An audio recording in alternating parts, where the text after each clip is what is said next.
지난 한 주간 대한민국 전국을 가장 뜨겁게 달군 이슈는 단연 윤석열 대통령의 최상병 특검법 거부권 행사였습니다. 이는 현 정부 들어 10번째 거부권 행사로 야권의 강력한 반발과 함께 전국은 급격히 냉각되었습니다. 대통령실은 이번 특검법이 헌법 정신에 부합하지 않으며 수사 중인 사안에 대한 특검 도입은 부적절하다는 입장을 고수하고 있습니다. 반면 야당은 진상규명을 바라는 국민적 요구를 외면한 처사라며 강력한 투쟁을 예고하고 있어 21대 국회 임기 종료를 앞두고 여야 간의 긴장은 최고조에 달하고 있습니다. 이번 거부권 행사는 단순한 법안 거부를 넘어 행정부와 입법부 간의 정면 충돌을 의미하며 향후 22대 국회 개원 초기 전국 주도권을 둘러싼 거대한 싸움의 서막이 되었습니다. 이번 사태의 뿌리는 지난해 7월로 거슬러 올라갑니다. 당시 경북 예천군에서 집중호우 실종자 수색 작업에 투입되었던 해병대 최상병이 급류에 휩쓸려 순직하는 안타까운 사고가 발생했습니다. 이후 해병대 수사단이 사고 경위를 조사하는 과정에서 국방부와 대통령실이 수사 결과에 개입하고 외압을 행사했다는 의혹이 제기되었습니다. 특히 박정훈 전 해병대 수사단장이 항명 혐의로 기소되면서 사건의 본질은 단순 사고 조사를 넘어 권력형 외압 의혹으로 번졌고 이는 결국 특별검사 도입을 둘러싼 정치적 쟁점으로 비화되었습니다. 당시 수사 결과에서 사단장 등 지휘부의 책임을 명시한 보고서가 국방부에 의해 회수되고 재검토되는 과정에서 이른바 VIP 경로설이 불거지며 의혹은 걷잡을 수 없이 커졌습니다. 그렇다면 지난 한 주간 어떤 일들이 있었는지 구체적인 타임라인을 살펴보겠습니다. 지난 5월 2일 더불어민주당을 비롯한 야당은 국회 본회의에서 최상병 특검법을 단독으로 처리했습니다. 이후 정부로 이송된 법안에 대해 윤석열 대통령은 지난 5월 21일 국무회의를 거쳐 재의요구권, 즉 거부권을 행사했습니다. 대통령실은 공수처와 경찰의 수사가 진행 중인 상황에서 특검을 도입하는 것은 수사기관의 존재 이유를 부정하는 것이라고 설명했습니다. 이에 야권은 즉각 반발하며 장외투쟁에 나섰고 오는 5월 28일 21대 국회 마지막 본회의에서 재표결을 실시하기로 합의하면서 전국은 운명의 일주일을 맞이하게 되었습니다. 이 과정에서 여야는 매일같이 브리핑과 논평을 통해 날선 공방을 이어갔으며 시민사회 단체들의 항의 방문과 기자회견도 잇따랐습니다. 이번 이슈의 중심에는 여러 핵심 인물들이 자리하고 있습니다.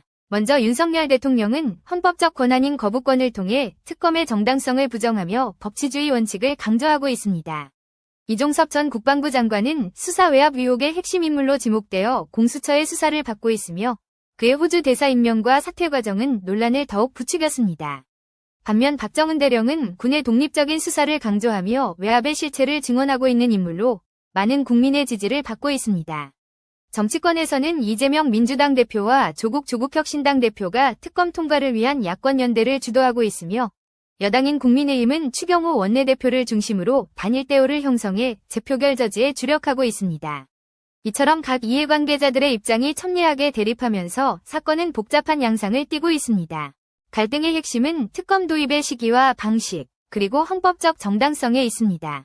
정부와 여당은 현재 공수처와 경찰이 수사를 진행하고 있으므로 그 결과를 지켜보는 것이 법치주의 원칙에 부합한다고 주장합니다.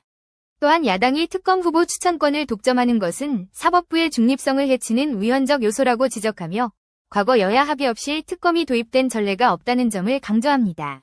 하지만 야당과 시민사회는 이미 수사 과정에서 외압 정황이 드러난 만큼 기존 수사기관에 조사를 맡기는 것은 고양이에게 생선을 맡기는 격이라며 독립적인 특검만이 진실을 밝힐 수 있다고 맞서고 있습니다. 특히 대통령실이 수사 대상이 될 수 있는 사안에 대해 대통령이 거부권을 행사하는 것은 이해충돌의 소지가 있다는 비판도 거세게 일고 있습니다. 거부권 행사 이후 정치권과 시민사회의 반응은 극명하게 엇갈리고 있습니다. 야권 7개 정당은 공동 기자회견을 열고 대통령의 거부권 행사를 민심 거부로 규정하며 탄핵 가능성까지 언급하는 등 비판의 수위를 높였습니다.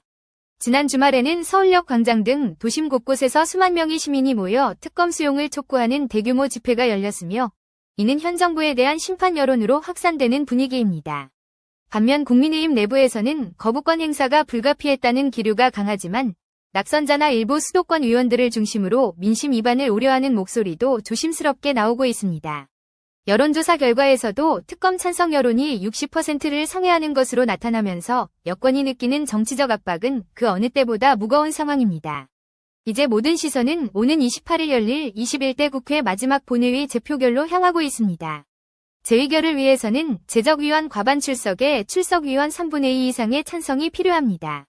현재 야권 의석수를 고려할 때 여당에서 17표 이상의 이탈표가 나와야 특검법이 최종 통과될 수 있는데 여당 지도부는 이탈표 단속에 총력을 기울이고 있습니다. 만약 이번 재표결에서 부결되어 법안이 폐기된다면 야당은 22대 국회 개원과 동시에 1호 법안으로 더욱 강력한 특검법을 재발의하겠다고 공언한 상태입니다. 결국 이번 재표결은 끝이 아니라 새로운 갈등의 시작이 될 것으로 보이며 22대 국회 초기 전국은 특검을 둘러싼 무한 대치 국면으로 접어들 가능성이 매우 높습니다. 최상병 특검법을 둘러싼 이번 사태는 단순한 법안 하나를 넘어 우리 사회의 정의와 공정, 그리고 국가 권력의 책임에 대한 근본적인 질문을 던지고 있습니다.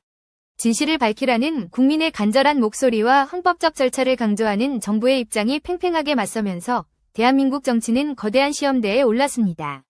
21대 국회의 마지막 페이지가 어떻게 장식될지, 그리고 새롭게 시작될 22대 국회가 이 깊은 갈등의 꼴을 어떻게 풀어갈지 전 국민의 이목이 집중되고 있습니다. 정치적 이해관계를 떠나 순직한 젊은 해병의 넋을 기리고 진실을 규명하는 길에 우리 정치가 답해야 할 때입니다. 오늘 준비한 소식은 여기까지입니다. 시청해주셔서 감사합니다.